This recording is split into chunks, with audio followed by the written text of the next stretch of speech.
Le chantier est scruté de près et un bâtiment non conforme au permis de construire a été repéré. Son démontage a commencé ce matin.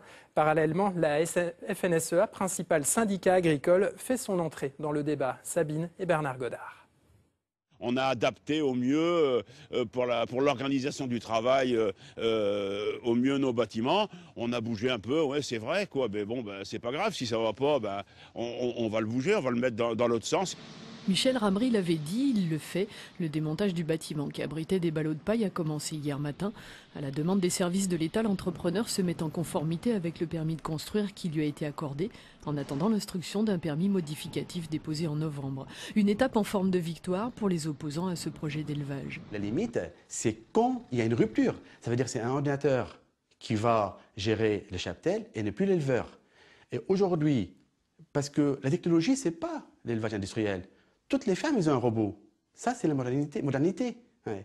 L'élevage industriel, c'est quand les cheptels, les vaches sont des machines.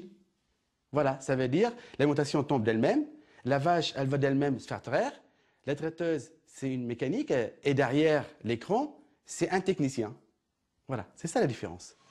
Face à cette critique de l'élevage intensif, la FDSEA, syndicat agricole majoritaire, monte au créneau.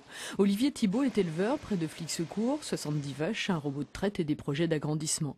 Avec la fin des quotas en 2015 et la libéralisation de la production de lait, nombreux sont les agriculteurs qui, pour affronter le marché européen, souhaitent des regroupements ou le grossissement des troupeaux. Grossissement des troupeaux ne veut pas dire justement certains arguments qui sont sortis comme au détriment du bien-être ou cancer ou tout ça.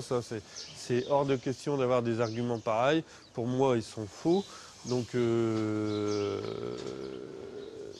toute manière, économiquement, une vache qui est maltraitée ne produira pas de lait. Donc, qu'elle soit dans une ferme de 50 vaches laitières ou de 500 vaches, une vache laitière doit être bien traitée si on veut que l'éleveur laitier gagne sa vie. Novicène organise ce soir une réunion publique. Elle a demandé aux candidats à la mairie d'Abbeville d'y prendre position. Les agriculteurs vont sans doute s'inviter au débat.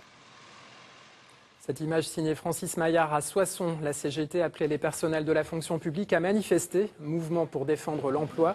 70 personnes étaient là.